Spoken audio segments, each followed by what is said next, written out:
we'll continue with the vertical circular motion, but the second part in which the mass is tied to a rod instead of a string. So as we have discussed, that vertical circular motion can be of two types. One in which velocity is controlled completely by gravity, that we have already studied in the previous section. And second is where velocity may be constant. That means where gravity is not in full control of the velocity. So that in that case we'll study when a mass is tied to a rod. तो ये जो particle है वो एक rod को Tide है, और इस केस में जो वेलोसिटी है पार्टिकल की वो कंप्लीटली ग्रेविटी के ऊपर नहीं डिपेंड करती. So if the bob is tied to a string, then it requires some tension at all points. As a result, it can complete vertical circular motion only when the speed at the top is having certain minimum value v is greater than or equals to root of rg. So, अगर Bob string को Tide है तो ऐसे case में जो particle vertical circular motion तभी perform करेगा जब वो कुछ कंडीशंस को सेटिस्फाई करेगा, जैसे कि minimum at the tension at the top should be greater than or equal to 0, and the minimum velocity at the top should be greater than or equals to root of rj. We have done the derivations for all this thing. But if the bob is tied to a rod and whirled in vertical circle, then the tension is replaced by normal reaction, and as there is no restriction for minimum velocity, hence the minimum velocity at top can be 0. जो bob है वो string की बजाय rod में आप tie करते हो और उसको वर्टिकल सर्कुलर मोशन परफॉर्म करने के लिए स्टार्ट करते हो, तो इन दैट केस जो टेंशन है that will be replaced by the normal reaction. तो हर डेरिवेशन में आपको टेंशन के जगह नॉर्मल रिएक्शन लिखना है फर्स्ट ऑफ ऑल, एंड जो मिनिमम कंडीशन ऑफ वेलोसिटी है वो नहीं रहता है, यानी कि minimum velocity of the particle at the top can B 0. So we have to remove the restriction of minimum velocity when particle is performing vertical circular motion. Now let's continue then. If you can consider the derivation for it, you see this condition over here. A particle is tied to a rod and is being performing vertical circular motion. When the particle is at the top, there are two forces acting on it. First is its weight mg, which is acting vertically downwards, okay, and b, the normal reaction along the radius towards the center and vertically upwards at the bottom. At the top, the normal reaction will be vertically upwards. So, at the bottom, weight mg is vertically downwards and normal reaction is vertically upwards, both in opposite direction. The resultant of these two forces provides the necessary centripetal force. तो ये दोनों का जो resultant है वो necessary centripetal force provide करता है. Okay, so you can see the reaction NB, the normal reaction, minus mg the weight, minus इसलिए क्योंकि दोनों की डायरेक्शन अपोजिट है, providing the necessary centripetal force. तो इनका रिजल्टेंट हमने कैलकुलेट किया is equal to mv²v upon r. Centripetal force का फॉर्मूला आपने अप्लाई किया. अब difference in potential energy at the top and bottom is equal to change in kinetic energy. Remember this. हमने पिछली बार भी जब डेरिवेशन किया था तो हमने बताया था काइनेमैटिकल इक्वेशन हम यूज नहीं करेंगे, काइनेमैटिकल इक्वेशंस का इस्तेमाल हम नहीं करते. In this case, conservation of energy is one of the best ideas that you can use in vertical circular motion to complete the derivations. ये जो आइडिया हमने in case of particle tied to a string भी किया था, और we are using the same idea of difference in potential and kinetic energy are equal in case of particle attached to a rod. So you can see mgr, actually the difference in potential energy का formula याद रखिए mgh होता है, लेकिन top और bottom position के बीच में जो हाइट का डिफरेंस है that is equals to radius, twice the radius or equal to diameter. So that is equal to, अब काइनेटिक एनर्जी का formula half M V square B minus half M V square A, difference in kinetic energy. Now हमने क्या किया, ये 2 का factor यहां से निकालने के लिए सामने मल्टीप्लाई किया, 2 2 जा 4, m सब में कॉमन है उसे कट कर दिया आपने, तो आपके यहाँ पे बचेगा V square B minus V square A, लिख दिया, इक्वल टू 2 2 जा 4 r इंटू जी, m सब में से कॉमन था, कैंसिल हो गया, ये हमारा सेकेंड इक्वेशन था। अब याद कीजिए मिनिमम वेलोसिटी का कंडीशन आप ढूंढ रहे हो, तो minimum velocity at the top, जैसा कि हमने स्टार्टिंग में डिस्कस किया था, in case of a particle attached to a rod, the minimum velocity at the top can be 0. तो अगर हम मिनिमम वेलोसिटी 0 लेते हैं तो हमें v स्क्वायर b की वैल्यू 4rg मिलेगा, और vb की वैल्यू उसका स्क्वायर रूट लिए तो रूट ऑफ 4rg, ये हमारे को फॉर्मूला मिलता है minimum velocity at the bottom for a particle attached to a rod, okay, performing vertical circular motion. ये कंडीशन जो है वो minimum velocity at the bottom के लिए।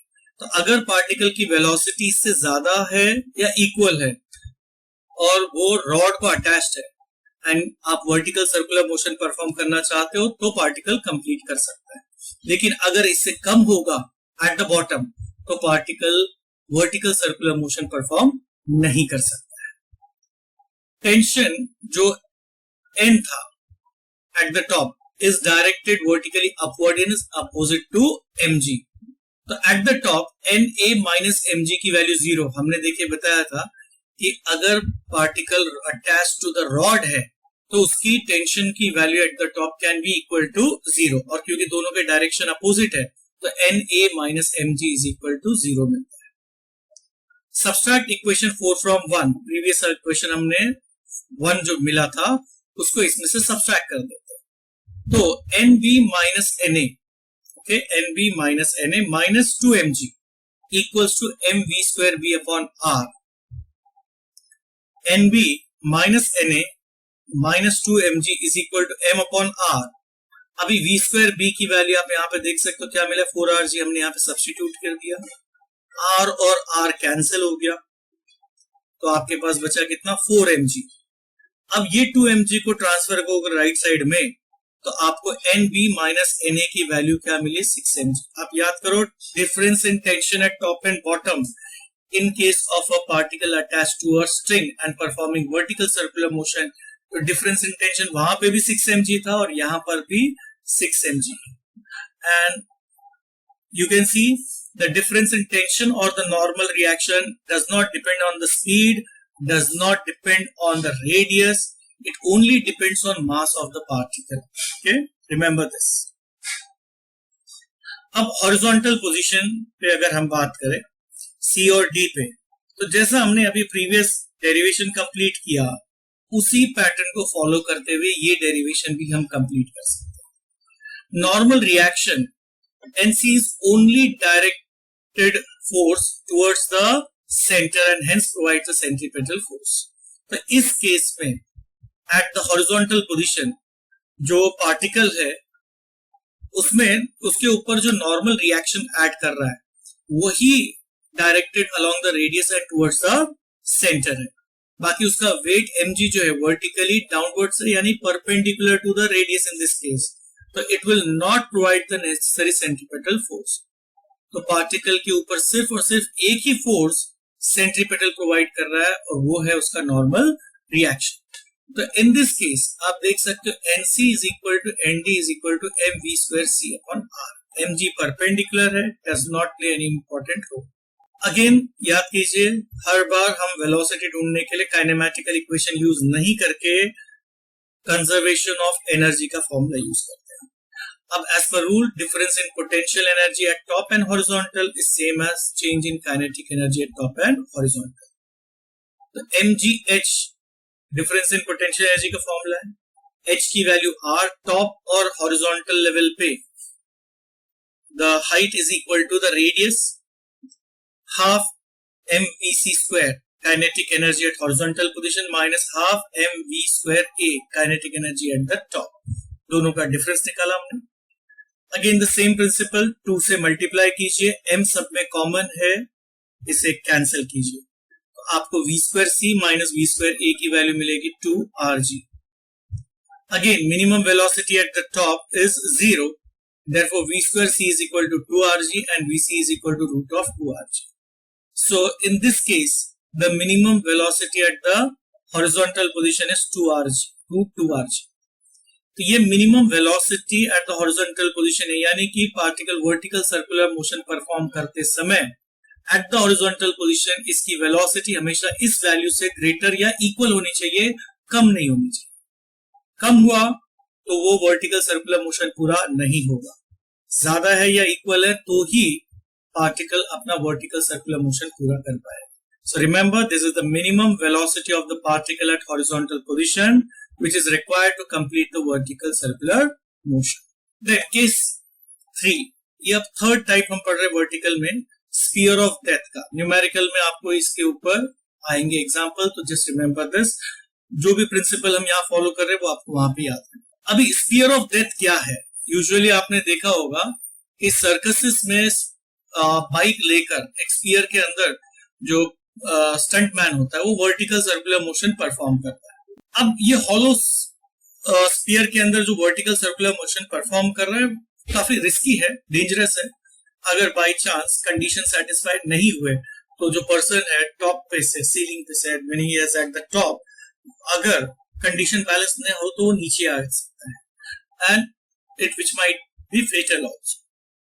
तो while performing this stunt, person को हर समय अपने वेलोसिटी के कंडीशंस को याद रखना है और उसे मेंटेन करना है. किसी भी कंडीशन में वो वैल्यू एक सर्टेन रिक्वायर्ड मिनिमम वैल्यू से कम नहीं हो सकता है. तो वो मिनिमम वैल्यूज क्या है हमें उसका पहले से ही पता होना चाहिए. आप सिंपली एक ही चीज कर सकते हो कि हमने जो टेंशन वाला जो पार्टिकल टाइप को स्ट्रिंग वाला कंडीशन किया था, सेम फॉर्मूला आप इधर भी यूज कीजिए. द ओनली थिंग आपको क्या करना है कि जो टेंशन था स्ट्रिंग में उसके जगह आप रिप्लेस कर दीजिए बाय नॉर्मल रिएक्शन. टेंशन को रिप्लेस कर दो नॉर्मल रिएक्शन, आपको आराम से जो भी वैल्यू चाहिए वो सब मिल जाएगा. तो आपको वो डेरिवेशन याद करना होगा, उसी के बेसिस पे आप ये कंप्लीट कर सकते हो. तो ये एडवेंचर जो सर्कसेस में परफॉर्म होता है टू व्हीलर से, रिस्की है.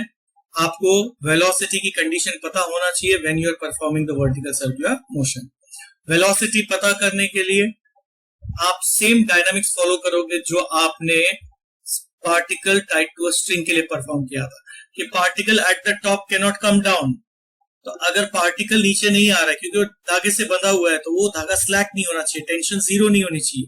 उसी तरह इसमें भी नॉर्मल रिएक्शन जीरो नहीं होना चाहिए, अदरवाइज जो स्टंट मैन है वो नीचे आके गिर जाएगा.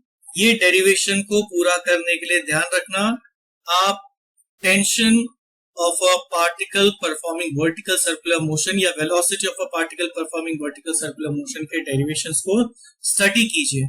Same rules will be applied to sphere of death. इसीलिए ये डेरिवेशंस हमने यहाँ नहीं किया है, सिर्फ आपको टेंशन की जगह नॉर्मल रिएक्शन रिप्लेस करना है, and rest all the values will remain the same. यहां पर एक चीज याद रखिए, linear speed is more for larger circle but the angular velocity and frequency is less. तो अगर एक पर्सन बड़े सर्कल में परफॉर्म कर रहा है स्फीयर ऑफ डेथ में, तो उस केस में उसकी लीनियर वेलोसिटी बहुत ज्यादा होगी. जितना बड़ा सर्कल होगा उतना ज्यादा उसका स्पीड होगा, लीनियर स्पीड. लेकिन उसकी एंगुलर स्पीड और फ्रीक्वेंसी जो है वो कम रहेगी. बट अगर सर्कल छोटा है तो उसकी लीनियर स्पीड कम हो जाएगी, बट उसकी एंगुलर स्पीड और फ्रीक्वेंसी वो बढ़ जाएगी. Okay, remember these two conditions. हम परफॉर्म करते हैं when vehicle is moving over a convex brick और अ कॉनकेव ब्रिज. तो दोनों केसेस हम करेंगे. तो फोर्थ केस में will find out what are the conditions when a vehicle is performing circular motion over a convex over bridge. अब convex over bridge कुछ इस शेप का है, और आप ये देख सकते हो आपका जो स्पीड ब्रेकर्स होते हैं वो भी इसी शेप के होते हैं.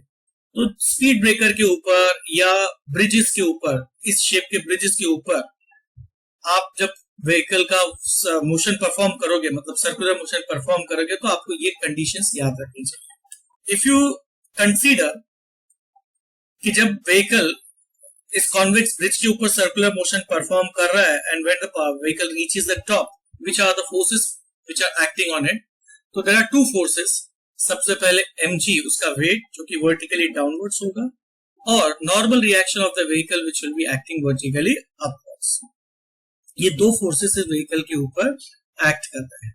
अंडर द इक्विलिब्रियम कंडीशन ये दोनों मिलकर यानी इनका रिजल्टेंट जो है वो सेंट्रीपेटल फोर्स प्रोवाइड करेगा. ओके ये दोनों का रिजल्टेंट सेंट्रीपेटल फोर्स प्रोवाइड करेगा. हर बार याद रखना resultant force in the direction along the radius जितने भी फोर्सेस है उनका रिजल्टेंट ही सेंट्रीपेटल फोर्स प्रोवाइड करता है. तो you have to always take care of this part. Resultant क्या है? mg minus n minus sign. I hope you can understand. दोनों के डायरेक्शन देख लिए. mg जो है वर्टिकली डाउनवर्ड्स, n जो है वर्टिकली अपवर्ड्स. दोनों के डायरेक्शन एक दूसरे के अपोजिट है इसीलिए दोनों का डिफरेंस हमने is equal to mv square upon r provide the centripetal force. ये सेंट्रीपेटल फोर्स का फॉर्मूला है. Then if the speed is increases and decreases यानी जैसे जैसे स्पीड बढ़ेगी नॉर्मल रिएक्शन कम होते जाएगा. ओके और फाइनली एक स्टेज ऐसा भी आ सकता है जब ये नॉर्मल रिएक्शन की वैल्यू 0 हो जाए. स्पीड बढ़ाते गए नॉर्मल रिएक्शन कम होते गया. फाइनली एक कंडीशन ऐसा आएगा जब नॉर्मल रिएक्शन 0 हो जाएगा. यानी अगर नॉर्मल रिएक्शन 0 है तो contact of the vehicle with the surface will be lost. तो अगर नॉर्मल रिएक्शन 0 होगा तो ये व्हीकल इस सरफेस को टच करके फ्लाई करता है तो उड़कर जा सकता है. डेंजरस सिचुएशन नहीं होना चाहिए. तो नॉर्मल रिएक्शन 0 नहीं होना चाहिए बट मैक्स टू मैक्स अगर मिनिमम वैल्यूज की कंसीडर करें तो वो 0 तक जा सकता है. अब ये लिमिटेशन है यानी कि नॉर्मल रिएक्शन अगर 0 हुआ तो वेलोसिटी उस समय मैक्सिमम रहेगा. उससे ज्यादा हुआ then the vehicle will start flying यानी वो सरफेस छोड़कर उड़ने लगेगा. तो m की वैल्यू 0 लिए v will become v max. Normal reaction minimum कब होगा?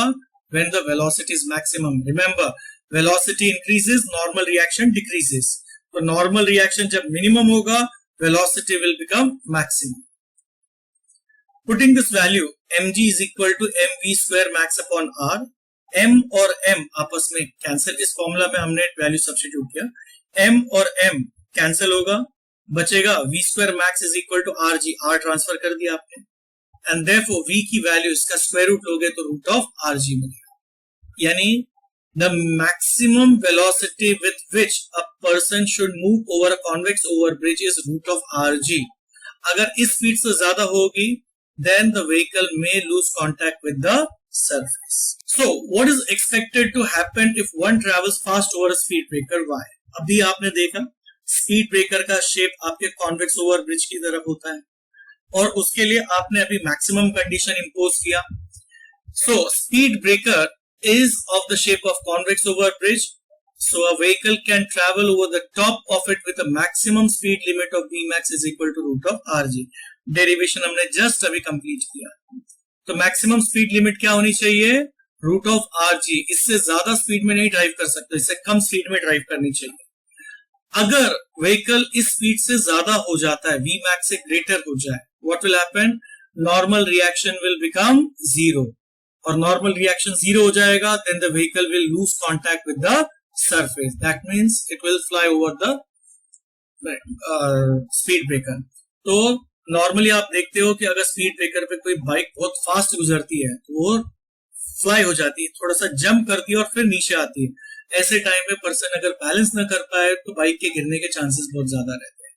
That's why whenever a speed breaker comes, bike या जो भी गाड़ी है उसकी आपको स्पीड रिड्यूस करनी चाहिए एंड स्लोली फ्लाईओवर के मतलब स्पीड ब्रेकर को क्रॉस करना चाहिए. स्पीड ज्यादा रहती है, गाड़ी उड़ के जंप करके गिरेगी जिससे कि पर्सन जो गाड़ी में बैठे उनको भी हर्ट हो सकता है, गाड़ी को भी डैमेज हो सकता है. So always remember this condition. And जब भी स्पीड ब्रेकर के ऊपर गाड़ी को आपको लेकर जाना है तो it should always be less than root of rg. क्योंकि radius of the speed breaker बहुत कम होती है इसलिए speed with which the vehicle should cross the speed breaker should always be very very less. Speed breaker की radius बहुत कम होती है इसलिए जिस स्पीड में गाड़ी को स्पीड ब्रेकर को पार करना चाहिए वो स्पीड बहुत ही कम होगा. How does normal force on a concave suspension will change when the vehicle is traveling on it with constant speed. तो अगर एक व्हीकल कांस्टेंट स्पीड के साथ कॉन्केव ओवर ब्रिज के ऊपर जा रहा है, सस्पेंशन ब्रिज है, दो पिलर्स के बीच में सस्पेंडेड है, तो नॉर्मल रिएक्शन कैसे चेंज होता है वो हमें पूछा है. आप यहां पर देख सकते हो, आपको हमेशा याद रहना चाहिए कि normal reaction is always maximum eight the bottom. Normal reaction क्या है, हमेशा बॉटम पे मैक्सिमम होता है, और at this point it will be the minimum. Okay, point A या बी पे मिनिमम होगा, मैक्सिमम यहां पे. पॉइंट ए पे वेलोसिटी इज हॉरिजॉन्टल कंडीशन. अगर आप समझ लो पॉइंट ए या बी जो है अगर हॉरिजॉन्टल लेवल पे है तो weight will be vertically downward, so normal reaction will be equal to, sorry, I'll reconsider this question. How does normal reaction of normal force on a concave suspension will change when a vehicle is traveling on it with a constant speed? तो अगर आपको vertical circular motion का condition याद हो तो at this position A and B, अगर ये horizontal level है, अगर ये कंप्लीट वर्टिकल सर्कुलर मोशन है तो पॉइंट ए और बी हॉरिजॉन्टल लेवल पे होगा, और यहाँ पे normal reaction will be equal to centripetal force.